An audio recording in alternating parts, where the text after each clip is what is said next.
हरियाणा में सांसद दीपेंद्र हुड्डा द्वारा हरियाणा मांगे हिसाब पद यात्रा की जा रही है। यमुनानगर में भी दीपेंद्र हुड्डा की इस यात्रा को काफी समर्थन मिला।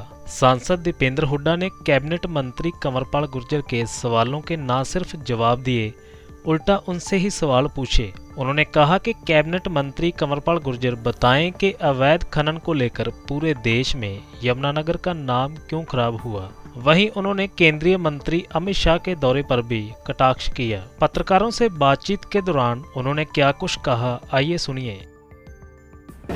आज का जो हमारा कार्यक्रम हरियाणा मांगे हिसाब कार्यक्रम, हरियाणा मांगे हिसाब कार्यक्रम के माध्यम से कांग्रेस पार्टी घर घर तक जाएगी। कांग्रेस के कार्यकर्ता, कांग्रेस के नेता डोर टू डोर कार्यक्रम के माध्यम से हर घर में भाजपा सरकार की विफलताओं का पुलिंदा लेके भी पहुंचेंगे, क्योंकि हरियाणा हिसाब मांग रहा है 10 साल का भाजपा सरकार से। और कांग्रेस के संकल्प भी लोगों तक पहुंचाएंगे कि कांग्रेस के क्या संकल्प हैं, जब हमारी सरकार बनेगी तो हम क्या करेंगे। और लोगों से भी सुझाव लिए जा रहे हैं कि हमारी घोषणा पत्र में क्या क्या बातें हम शामिल कर सकें। जनता का मैनिफेस्टो हम तैयार करेंगे लोगों के सुझाव लेकर। इन बातों को लेकर आज यमुनानगर में हमने एक लघु पद यात्रा करी।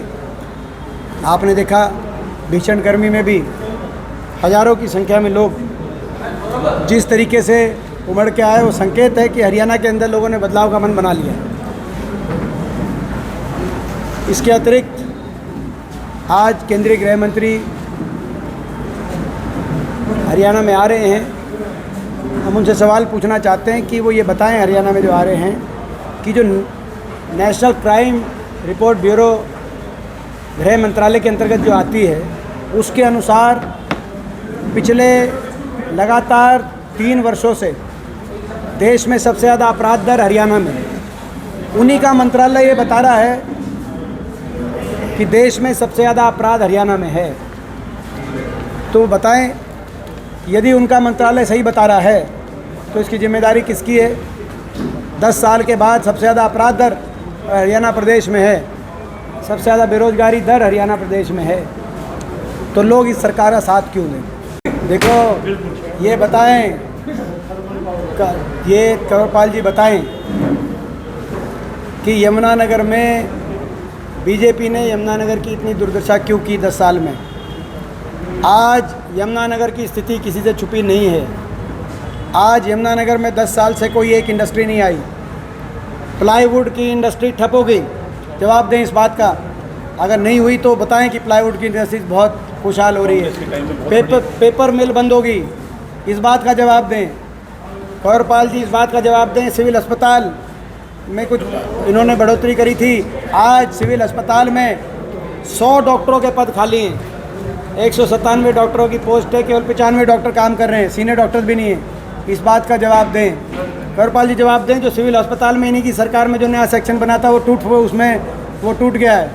आप वहाँ पे आज जो है आप देखो, आपने रोज़ टाइलें गिर रही हैं। कंवरपाल जी उस बात का जवाब दें। कंवरपाल जी जवाब दें कि खनन माफिया भ्रष्टाचार में जो है यमुनानगर का नाम और खनन माफिया का नाम पूरे देश में इतना बहुचर्चित क्यों हो गया।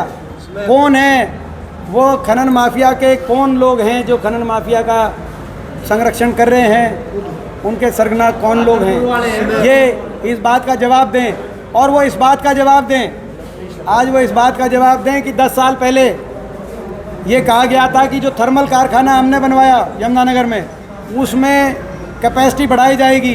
अब 10 साल पूरे हो गए, कौन सी कैपेसिटी बढ़ाई, इस बात का जवाब दें। इस बात का जवाब दें कि इन्होंने जो कहा था कि जो हमारे समय जो रेल की लाइन हमने सैद्धांतिक मंजूरी दिलवाई थी, जो यमुनानगर से जो चंडीगढ़ की तरफ रेल की लाइन हमने सैद्धांतिक मंजूरी दिलाई थी, 10 साल में उस रेल की लाइन का क्या कौन सी बुलेट ट्रेन चल रही है उस पर, क्योंकि बुलेट ट्रेन का वायदा था इनका। और दूसरी इन्होंने कहा था कि यमुनानगर से असम एक और रेल की लाइन इन्होंने कहा था यमुनानगर से, वो ही नहीं कहा था।